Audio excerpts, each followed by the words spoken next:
Hello दोस्तों। और आज मैं आपके लिए लेके आया हूँ एक नया वीडियो ऑब्जेक्ट पुलिंग के बारे में।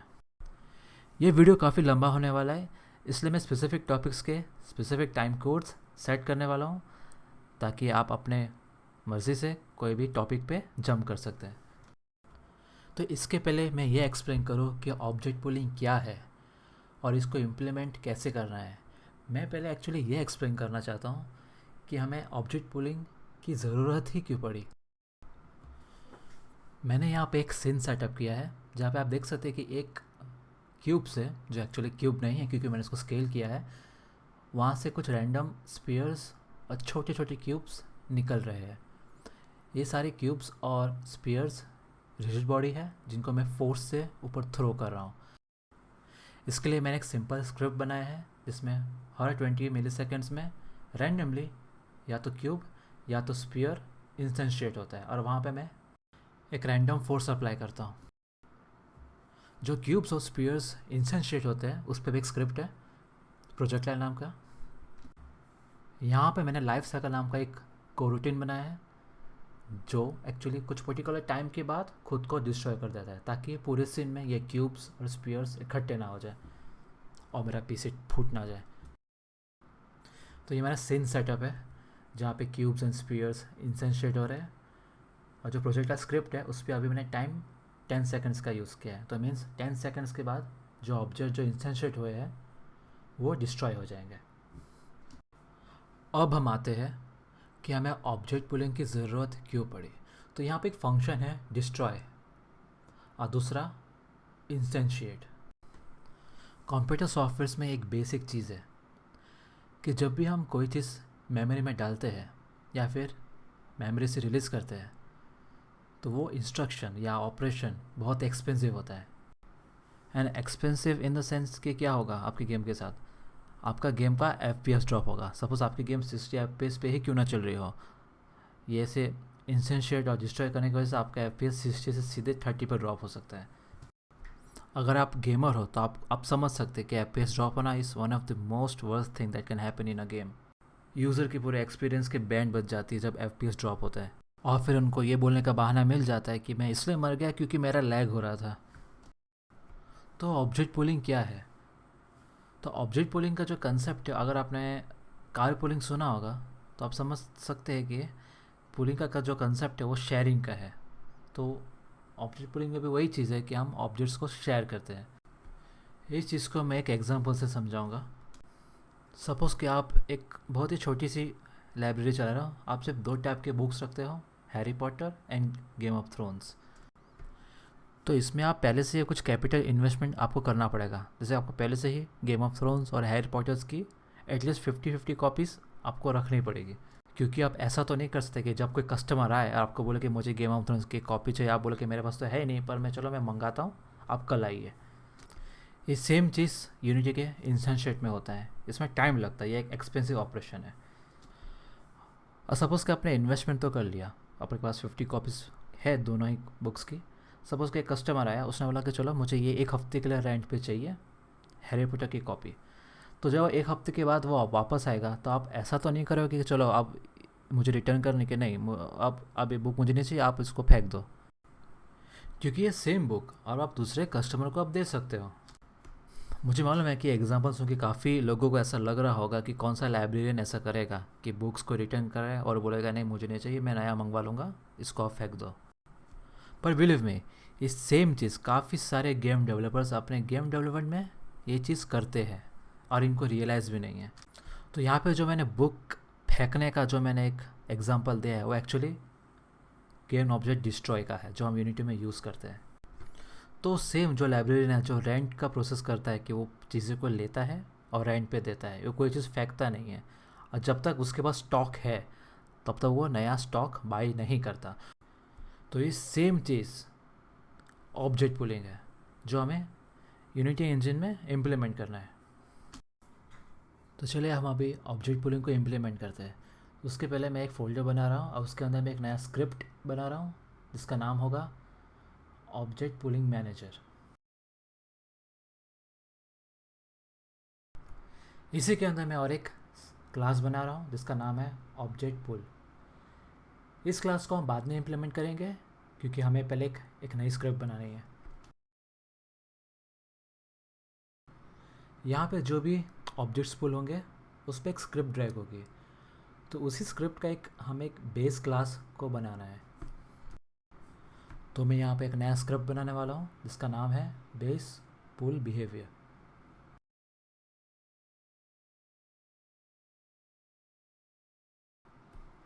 यहाँ पर मैं एक नया वेरिएबल डिफाइन कर रहा हूँ जिसका नाम है ऑब्जेक्ट आईडी।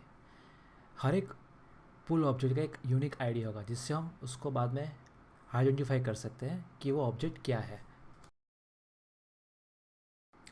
तो अब हम ऑब्जेक्ट पुल को इम्प्लीमेंट करेंगे। पहले तो मैं सोर्स को डिफाइन कर रहा हूँ। सोर्स मीन्स जो भी हम पुल बना रहे हैं उसका एक सोर्स ऑब्जेक्ट होगा जिसका हमें पुल बनाना है, तो वो सोर्स मैं यहाँ डिफाइन कर रहा हूँ।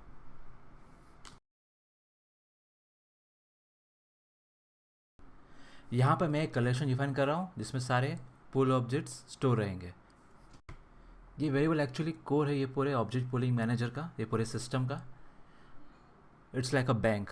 इसमें जो चीज़ें हम यूज़ नहीं करते, जो पुल ऑब्जेक्ट्स जो हम यूज़ में नहीं है, वो सारे के सारे ऑब्जेक्ट्स यहाँ स्टोर रहेंगे। आप यहाँ देख सकते हैं कि मैंने यहाँ पे कलेक्शन में क्यू यूज़ किया है, लिस्ट नहीं। Q is English word, not Hindi वाला क्यू। तो मैंने क्यू क्यू यूज़ किया, मीन्स इन कोट्स क्यू मैंने क्यू यूज़ किया है। वो इसलिए है क्योंकि जो लिस्ट डेटा स्ट्रक्चर है उसमें हम चीज़ों को ऐड कर सकते हैं, रिमूव कर सकते हैं और इंडेक्स से सर्च भी हो सकते हैं।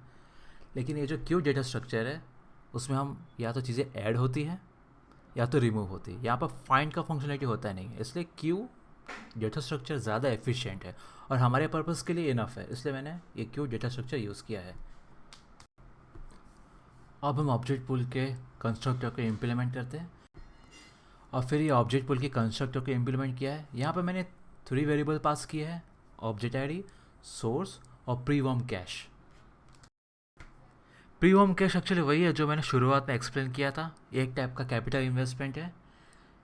इसमें अगर मैं 10 पास करूँगा तो पहले से ही 10 ऑब्जेक्ट्स इंस्टेंशिएट हो जाएंगे, पहले से ही 10, ताकि 10 का मेरा ऑलरेडी एक पैक रेडी हो जाएगा। तो इन गेम प्लेन के बीच में एक नया इंस्टेंशिएट होने की ज़रूरत नहीं पड़ेगी। ऑब्वियसली ये परफेक्ट नहीं हो सकता, हो सकता है कि आपके गेम प्ले में हिसाब से आपको 50 ऑब्जेक्ट्स की ज़रूरत हो और आपने 40 डिफाइन किया हो, लेकिन 40 या 50 का डिफरेंस इज़ ओके। लेकिन अगर डिफरेंस बहुत बड़ा हो, जैसे कि सपोज़ कि आपको गेम प्ले में 50 ऑब्जेक्ट्स चाहिए गेम प्ले में स्टार्ट होते ही, लेकिन आपके पास सिर्फ 10 है, तो 40 ऑब्जेक्ट्स को इंस्टेंशिएट करेगा और तो आपका फ्रेम ड्रॉप होगा। इसलिए मैं रेकमेंड करता हूँ कि ये नंबर को टेस्ट करके आप देखिए कि आपके गेम प्ले के हिसाब से कितना आपको रखना चाहिए। परफेक्ट वैल्यू होने की ज़रूरत नहीं है, ना ही उसको ज़्यादा करने की ज़रूरत है। अगर आपके गेम प्ले के साथ 50 वैल्यू ज़रूरत है तो आप 40 रख सकते हो, इवन 60 भी रख सकते हो। अब मैं बेस पुल बिहेवियर में कुछ फंक्शंस डिफाइन करने वाला हूँ जो यूजुअली कॉलबैक्स के लिए बहुत इंपॉर्टेंट है। तो पहले मैंने बनाया है ऑन रिटर्न टू पुल। ये फंक्शन तब कॉल होगा जब ये पर्टिकुलर ऑब्जेक्ट पुल में वापस भेजा जाएगा। और फिर एक और फंक्शन मैं डिफाइन कर रहा हूँ जिसका नाम है ऑन फेच्ड फ्रॉम पुल। ये फंक्शन तब कॉल होगा जब एक पुल ऑब्जेक्ट उसके खुद के पुल में से फैच हो रहा हो। और फिर एक थर्ड फंक्शन जिसका नाम है एक्टिवेट फ्रॉम पुल। ये फंक्शन को ज़रूरत क्यों पड़ने वाली है ये मैं आपको बाद में एक्सप्लेन करूँगा। तो अब हम कॉलबैक्स को इम्प्लीमेंट कर देते हैं।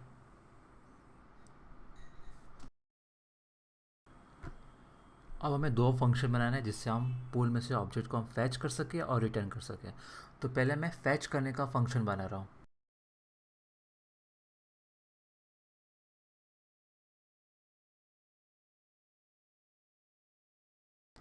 पहले तो मैं ये चेक करूँगा कि जो हमारा बैंक है, जो हमारा पुल वेरिएबल है, उसमें ऑलरेडी ऑब्जेक्ट्स है कि नहीं।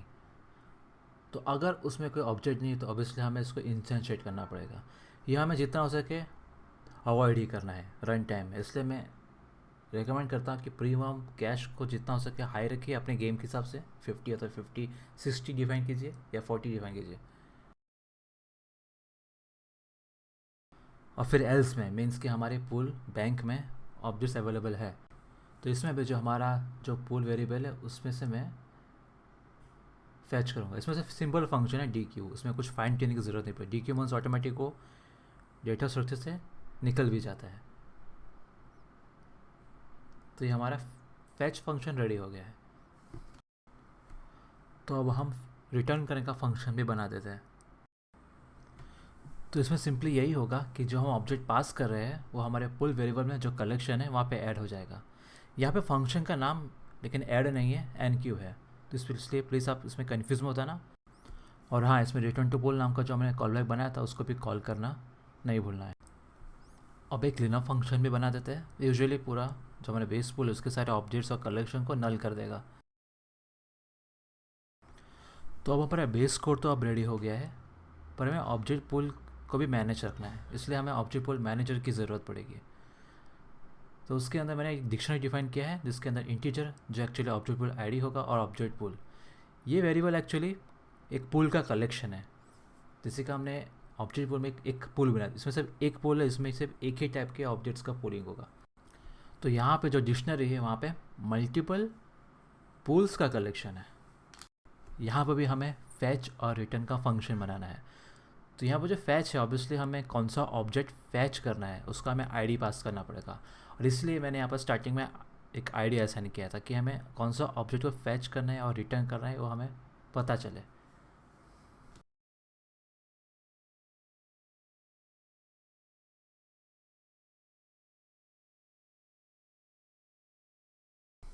अभी बहुत ही बड़ी इंपॉर्टेंट चीज़ मिसिंग है, और वो ये है कि हमें पुल मैनेजर को इनिशियलाइज़ करना है।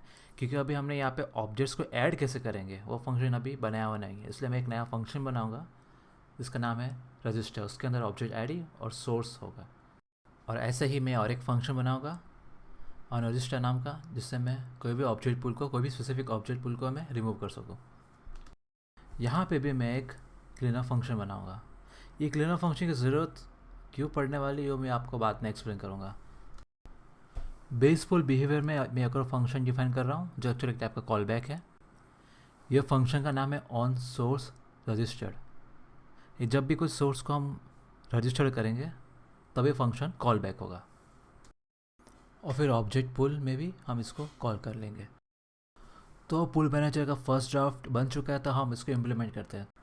पहले तो मैं प्रोजेक्ट है क्लास को मैं बेस पुल बिहेवियर से इनहेरिट करूँगा, और फिर यहाँ पर जो मैंने डिस्ट्रॉय कॉल किया था उसको रिप्लेस करके मैं यहाँ पे गेम ऑब्जेक्ट पुलिंग में रिटर्न करूँगा।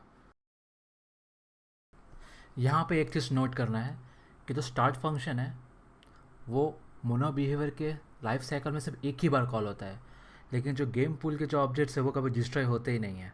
इसलिए स्टार्ट फंक्शन सिर्फ एक ही बार कॉल होगा, नेक्स्ट टाइम नहीं होगा। इसलिए मैं यहाँ पे बेसफुल बिहेवियर का जो फंक्शन बनाया था एक्टिवेट फ्रॉम पुल, इसको मैं यहाँ पे इम्प्लीमेंट करूँगा, और उसके अंदर मैं लाइफ साइकिल का कोरूटीन कॉल करूँगा।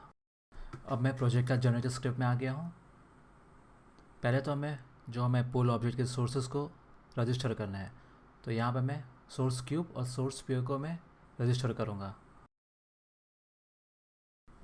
यहाँ पे जो मैंने क्यूब के लिए 0 एंड स्पीयर के लिए 1 यूज़ किया है, ये कोड रीडेबिलिटी के लिए बहुत ही बुरा है, क्योंकि इसमें देखते मालूम नहीं चलता कि एक्चुअली 0 क्यूब है और 1 स्पीयर है। तो इसलिए मैं इसमें एनएम डिफाइन कर रहा हूँ। तो अब हम जो इंस्टेंशिएट कर रहे थे वहाँ पर भी हम सारे फंक्शंस को रिप्लेस कर देते हैं।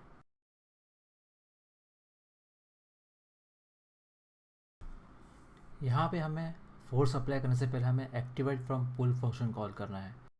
एक्टिवेट फ्रॉम पुल फंक्शन का यही पर्पस है कि जब कोई ऑब्जेक्ट पुल से फैच होता है तो हम उस ऑब्जेक्ट को रिसेट कर सके या फिर कोई चीज़ को हम इनिशियलाइज कर सके। वैसे ही मैं यहाँ पे ऑन रिटर्न टू पुल भी इम्प्लीमेंट कर रहा हूँ।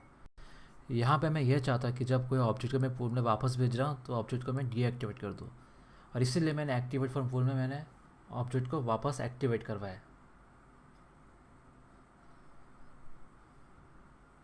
फिर मैं यहाँ पे ऑन सोर्स रजिस्टर्ड भी को भी इम्प्लीमेंट कर देता हूँ, और सेम चीज़ मैं यहाँ करूँगा कि मुझे गेम ऑब्जेक्ट को डीएक्टिवेट करना है। तो अब मैं सीन को रन करूँगा। आप देखते हैं कि इसमें अभी कोई एरर आता है कि नहीं आता। तो जैसे कि आप देख सकते हैं ये अभी पूरा कोड सही से चल रहा है, अपेरेंटली सब कुछ सही से चल रहा है। यहाँ पे हायरार्की विंडो में आप नोट करोगे, देख सकते हो कि आपके कुछ ऑब्जेक्ट्स डीएक्टिवेट हो रहे हैं। ये एक्चुअली पुल ऑब्जेक्ट्स है जो बाद में रीयूज़ हो रहे हैं। ऑब्जेक्ट पुलिंग मैनेजर में मैंने प्री वार्म कैश को इम्प्लीमेंट नहीं किया था, तो फिर मैंने अभी इसको इम्प्लीमेंट कर दिया है। बाय डिफ़ॉल्ट इसका वैल्यू 0 रहेगा। और फिर प्रोजेक्टाइल जनरेटर स्क्रिप्ट में भी मैं प्री डिफाइंड 20 असाइन कर दूंगा प्री वार्म कैश में। मीन्स कि जब भी रन करूँगा तो फर्स्ट फ्रेम में ही 20 कॉपीज़ पुल में असाइन हो जाएंगे।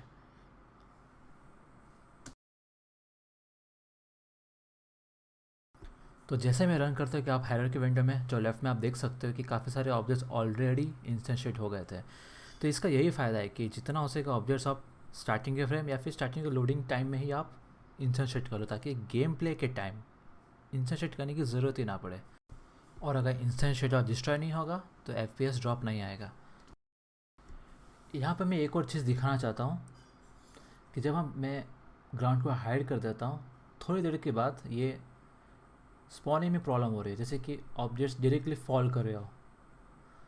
तो इसका रीज़न ये है कि हमने कुछ चीज़ें अभी भी रिसेट नहीं की है, और हमारे केस में हमें रिजिड बॉडी को हमने रिसेट नहीं किया है, क्योंकि याद रखिए ये कोई भी ऑब्जेक्ट डिस्ट्रॉय नहीं हो रहा है।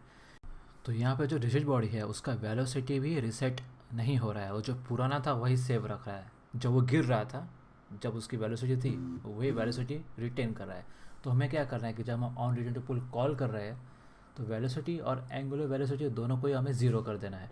ये चीज़ आप एक्टिवेट फ्रॉम पुल में भी कॉल कर सकते हो, इट डजेंट मैटर, पर इसको कॉल करना ज़रूरी है। ये चीज़ ना भूलें इस चीज़ में कि ऑब्जेक्ट पुलिंग में जो भी ऑब्जेक्ट है वो डिस्ट्रॉय नहीं हो रहा है, तो रिसेटिंग करना बहुत इंपॉर्टेंट है, नहीं तो आपके गेम में बहुत बग्स आएंगे। अभी मैंने यहाँ टेस्ट कर लिया है कि अभी इसमें स्पॉनिंग में कोई दिक्कत नहीं हो रही है, क्योंकि मैंने वेलोसिटीज़ को रिसेट कर दिया है। यहाँ पर मैं और एक चीज़ एक्सप्लेन करना चाहता हूँ कि प्रोजेक्टाइल की स्क्रिप्ट में जो मैंने on return to pool, activate to pool और सोर्स रजिस्टर फंक्शंस जो मैंने इम्प्लीमेंट कराए हैं, वहाँ पे गेम ऑब्जेक्ट्स को एक्टिवेट एंड डीएक्टिवेट कराना कोई ज़रूरी नहीं है। ये कम्प्लीटली आपके गेम प्ले पे डिपेंड करता है, आपके प्रोजेक्ट स्कोप पे डिपेंड करता है कि इस चीज़ में आपको करना क्या है। क्योंकि कुछ कुछ केस में क्या होता है कि एक ऑब्जेक्ट्स को एक्टिवेट एंड डीएक्टिवेट कराना भी एक्सपेंसिव ऑपरेशन होता है। तो यहाँ पे मैं ऑब्जेक्ट पुलिंग का जो पूरा सिस्टम है उसमें थोड़ा और चेंजेस करने वाला हूँ। या बेस पुल बिहेवियर में एक और फंक्शन जो कॉल बैक होगा डिफाइन करने वाला हूँ, इसका नाम है ऑन इंस्टेंशिएटेड।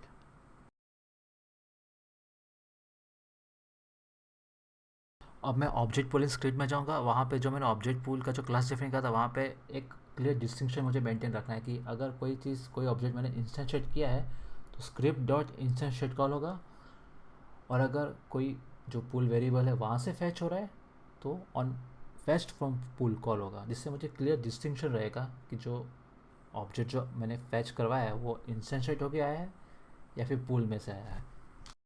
तो अब मैं ये प्रोजेक्टाइल की स्क्रिप्ट में भी इसको इम्प्लीमेंट करने वाला हूँ।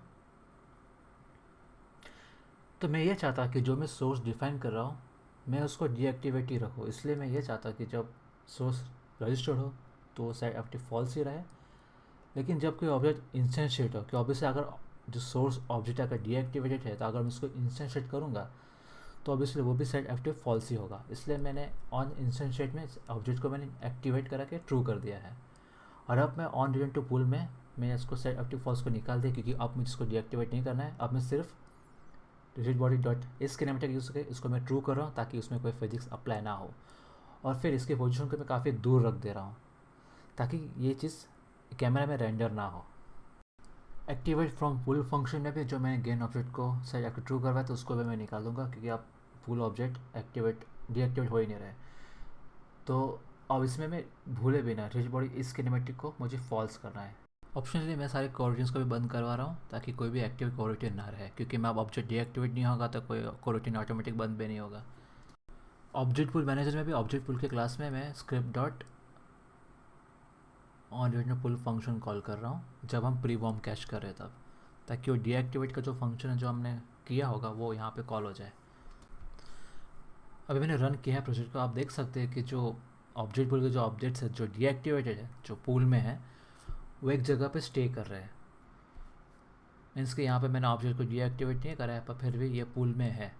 मेक श्योर कीजिए कि यह जो ऑब्जेक्ट्स को आप डीएक्टिवेट ना कर रहे हो, मतलब गेम ऑब्जेक्ट को फॉल्स ना कर रहे हो, तो उसको आप कैमरा से दूर रखना ताकि वो रेंडर में ना आए। अब मैं क्लीनअप फंक्शन को इम्प्लीमेंट करने वाला हूँ। यहाँ पे प्रोजेक्ट जनरेटर के क्लास में मैंने स्टार्ट में ही मैंने 2 पुल ऑब्जेक्ट्स को रजिस्टर किया है। लेकिन सपोज़ कि आपने सीन चेंज किया तो क्या होगा? ऑब्जेक्ट पुलिंग में आना चाहिए कि सारे के सारे वेरिएबल्स तो स्टैटिक है, मीन्स कि इवन सीन चेंज हो तो भी इसका जो कलेक्शन है वो कभी क्लियर होगा ही नहीं। बट जो बेसफुल बिहेवियर है सोर्स में और पुल में, जो पूरा कलेक्शन है वो तो सीन में था, तो वो तो डिस्ट्रॉय हो जाएगा। अगर डिस्ट्रॉय हो गया तो ऑब्वियसली कोड में हमें एरर आएगा। तो इसको फिक्स करने के लिए मैं प्रोजेक्ट जनरेटर क्लास में ऑन डिस्ट्रॉय फंक्शन के अंदर object pulling manager dot clean all function call कर दूंगा। मैंने ये ऑन डिस्ट्रॉय फंक्शन इसलिए कॉल किया है क्योंकि ये जो प्रोजेक्ट का जनरेटर है उसको मैं खुद से डिस्ट्रॉय नहीं कर रहा हूँ। ये जब सीन एक्टिव रहता है तो पूरे टाइम एक्टिव ही रहता है, लेकिन जब सीन चेंज होगा तब ये ऑब्जेक्ट डिस्ट्रॉय होगा, तब ऑटोमेटिक यूनिटी ही ये ऑन डिस्ट्रॉय फंक्शन कॉल करेगा। मीन्स जब सीन चेंज होगा तो ऑटोमेटिक ऑब्जेक्ट पुलिंग मैनेजर का जो क्लीन ऑल फंक्शन है वो भी कॉल होगा और हमारा जो प्रॉब्लम है वो सॉल्व हो जाएगा। तो मैं थोड़ा इस बारे में भी थोड़ा एक्सप्लेन करना चाहता हूँ कि ऑब्जेक्ट पुलिंग को हम कहाँ कहाँ यूज़ कर सकते हैं। तो ऐसी कोई भी चीज़ जो आपको गेम प्ले में चाहिए मल्टीपल बार, जो आप इंस्टेंशिएट करवा रहे हो और डिस्ट्रॉय करवा रहे हो, तो वहाँ पर आप गेम पुलिंग का यूज़ कर सकते हैं। जैसे कि एक गेम है टेम्पल रन, बहुत ही फेमस गेम है। वहाँ पर जो सारे जो लेवल्स हो जो आगे पाथ जो जनरेट होता है वो भी ऑब्जेक्ट पुलिंग में ही होता है। वहाँ पे कुछ भी वो सारे मैप्स जो गेम प्ले जब हम दौड़ते हैं उस टाइम पे कोई भी लेवल इंस्टेंशिएट या फिर डिस्ट्रॉय नहीं होता है। और उसी के जो हम कॉइन्स कलेक्ट करते हैं वो भी ऑब्जेक्ट पुलिंग में ही होता है। फिर सपोज़ कि आप कोई शूटिंग गेम खेल रहे हो जहाँ पे एनिमीज आप पे अटैक कर रहे हैं, तो वहाँ पे जो एनिमीज है उसका भी ऑब्जेक्ट पुलिंग होता है। जबकि एनिमी की डेथ हो जाती है और जो एनिमेट होकर या ग्राउंड में गायब हो जाता है या फिर सीन व्यू से गायब हो जाता है, आपके कैमरा व्यू से गायब हो जाता है, तो वो ऑब्जेक्ट पूरा रीयूज़ होता है जब कोई नया एनिमी का स्पॉन हो। आई होप कि आपको ये वीडियो पसंद आया होगा, आपने कुछ नया सीखा होगा।